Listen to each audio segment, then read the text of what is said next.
Selamat siang, sore, malam, pagi. Nah, di channel ini saya akan coba memulai untuk membahas hal-hal yang ringan terkait teknologi. Oh ya, sebelumnya nggak ada ini kameranya ya. Oke. Oke, jadi ya videonya konsepnya amatir dan hanya screen record gitu ya. Akan membahas topik-topik ringan, dan pada kesempatan hari ini saya akan coba membahas tentang tiny machine learning. Tiny machine learning ringan nggak ya? Bodo amat lah. Oke, saya akan coba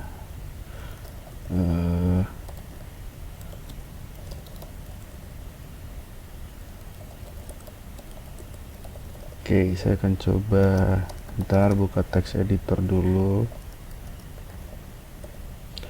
Oke, bagi yang belum kenal, perkenalkan, saya Martin.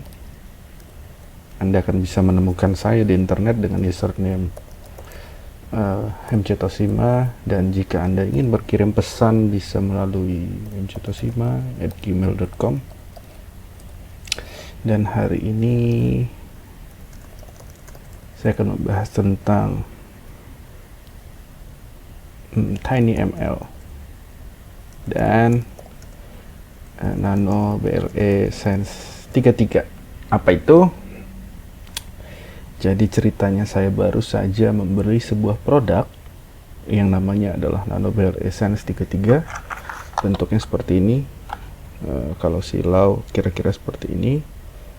Keluaran Arduino. Kalau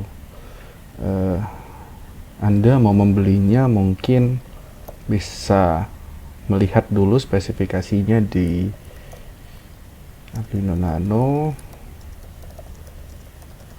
Nano itu sebenarnya produk yang sudah cukup lama, tapi keluar kembali, reissue dengan spesifikasi yang berbeda dan target yang berbeda gitu ya. Saya akan coba kecilkan ini. Oh, nggak bisa. Ya udah, saya akan coba split screen-nya seperti ini. Nah, kira-kira bentuknya seperti ini. Di kotak ini sebenarnya bukan unboxing ya, karena udah dibuka. Oke. Kalau tidak salah ada beberapa varian. Let's see. Kita ke boards.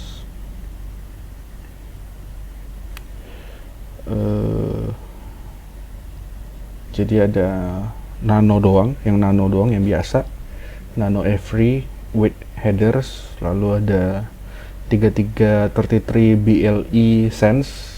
Kalau ada BLE in terms of everything, berarti BLE itu adalah Bluetooth Low Energy, gitu aja simpelnya.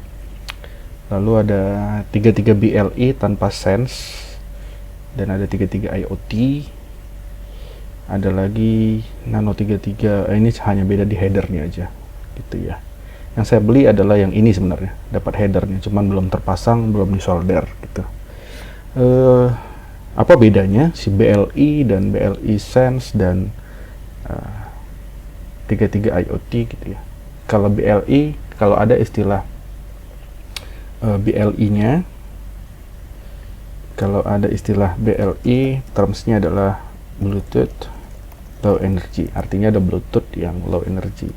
Kalau ada in terms of IoT, pasti tahulah Internet of Things, artinya ada WiFi adapter gitu. Dan kalau ada sense-nya, artinya full of environment sensor gitu. Jadi yang saya beli itu tidak ada IoT-nya, berarti tidak ada WiFi adapternya, tapi dia punya BLE dan sense, artinya ada Bluetooth-nya dan ada banyak sensor environment-nya. Mana dia? Kita akan lihat di sini. Harganya ini 31,10, kalau dirupiahin mungkin 32 ya, 32 USD to IDR, sekitar 450.000. Dan kalau Anda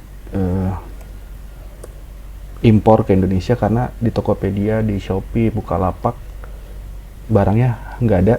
Ada pun mahal sekitar 1,2 juta dan cukup langka. Jadi kalau Anda impor dari luar negeri maka 451.000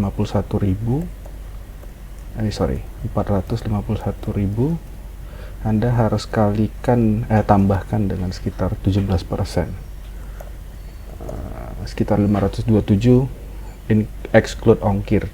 17% itu tadi 10% PPN dan 7% bea masuk kalau tidak salah. Silakan merujuk ke webnya Bea Cukai. Kira-kira gitu. Ditambah ongkos kirim sekitar 250.000 dengan FedEx atau DHL, jadi sekitar 700-an ribu lah, 800.000. Kalau mau beli, saya sarankan dari Mouser. Dari Mouser karena saya sudah beberapa kali beli barang dari Mouser dan cukup cepat nyampenya, sekitar 4 hari kerja. Dikirim dari Dallas, Texas ke Indonesia 4 hari, itu luar biasa. Dan nanti pajaknya akan ditagih oleh kantor pos. Biasanya sih kantor pos nggak mau nganter ya, kita yang disuruh datang ke kantor pos untuk jemput barangnya. Oke. What happened to my internet? Oke, sepertinya saya lupa menyalakan bandwidth throttling karena ini di rumah dan penggunanya banyak. Oke. Jadi kalau mau beli, di sini aja. Oh, sorry. Saya nggak tahu kenapa nggak bisa dibuka dari browser Microsoft Edge, tapi harusnya di sini bisa. Jadi belinya dari Mouser. Saran saya. Tapi kalau ada local store yang jual, pastikan bahwa itu BLE Sense, bukan Nano zaman dulu. Karena Nano yang biasa itu sekitar di bawah 100.000 dan tidak secanggih ini. Apa canggihnya? Kita akan bahas. Oke, jadi si BLE 33 Sense ini punya 9 aksis inertial sensor. Pada umumnya movement sensor itu biasanya 3 aksis saja. Sensor pergerakan ya, akselero X, Y, Z biasanya gitu, ataupun 5 aksis X, Y, Z, roll ke depan dan roll ke kiri kanan, roll yaw dan pitch ya kalau nggak salah istilahnya. Nah ini 9, artinya akan lebih banyak pergerakan yang di cover. Humidity, temperature sensor, kelembapan dan suhu sangat akurat katanya. Barometric sensor, barometrik tekanan udara, artinya kalau ada barometrik kita akan bisa mengukur altitude gitu ya, dengan perhitungan sederhana bisa menghitung ketinggian berdasarkan tekanan udara. Lalu ada mikrofon, ada gesture, proximity sensor, light color and light intensity but not camera. Jadi bukan kamera tapi hanya sensor yang mengukur panjang gelombang cahaya, intinya itu. Jadi bisa melihat intensitas dan warna gitu ya. Gesture dan proximity-nya cukup akurat. Kira-kira segitu. Saya buka aja ya. Oke. Si boxnya sebenarnya sudah saya buka dan sudah saya oprek sedikit. Ada apa? Lucunya dikasih stiker. Lalu ada buku petunjuk. Ukurannya sangat kecil. Juga ada headernya sebenarnya, tapi saya rasa belum kepake ya. Ini headernya, header biasa, dan ini barangnya kecil sekali. Nah, itu ada tombol reset di tengah. Oke, sembari saya hari ini nggak akan demo ya, jadi cuman introduction, mungkin sambil saya kulik.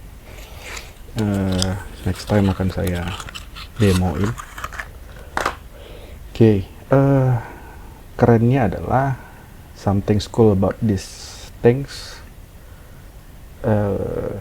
Dia diberi prosesor ARM, yang mana biasanya Arduino identik dengan ATmega ya, AVR namun sekali ini ARM Cortex M4. Kenapa ARM dan what's special about ARM? Bahwa yang membuat saya tertarik untuk membeli ini adalah dia disupport oleh Edge Impulse. Nah, Edge Impulse ini adalah singkatnya, akan saya buat demonya mungkin di next video, adalah cara memodelkan AI sederhana dalam perangkat embedded. Jadi kalau selama ini saya sendiri menggunakan AI dalam embedded, dalam Internet of Things, si embedded device jadi node yang mengirim data ke cloud, ke AWS, Azure, Google Cloud, anything, apapun itu, lalu menggunakan service yang ada di sana. Nah, dengan Edge Impulse, AI-nya ditanamkan di embedded, sehingga itulah mengapa disebut Tiny ML atau machine learning kecil, karena dia mampu melakukan keputusan-keputusan berdasarkan sebuah model yang ditanamkan, dan model itu bisa bekerja hanya di perangkat sesederhana Nano 33 Bell Essence tadi gitu. Jadi mungkin next video ya kita akan bahas apa aja sih si Edge Impulse ini, dan sebenarnya tidak hanya Arduino Nano 33 Bell Essence yang disupport. Edge Impulse juga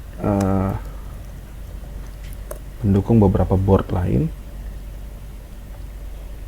Kenapa saya beli ini? Karena environment Arduino sangat user friendly dan gak ribet, itu sih. Jadi kalau yang biasa pakai ST board, pakai ST IoT Discovery Kit juga bisa, OpenMV Cam, Nordic, dan lain-lain. Tapi basicnya sih semuanya menggunakan ARM ya. Ini juga ARM, Nordic juga ARM, dan NRF 52840 ini juga digunakan di Nano 33 Bell Essence gitu.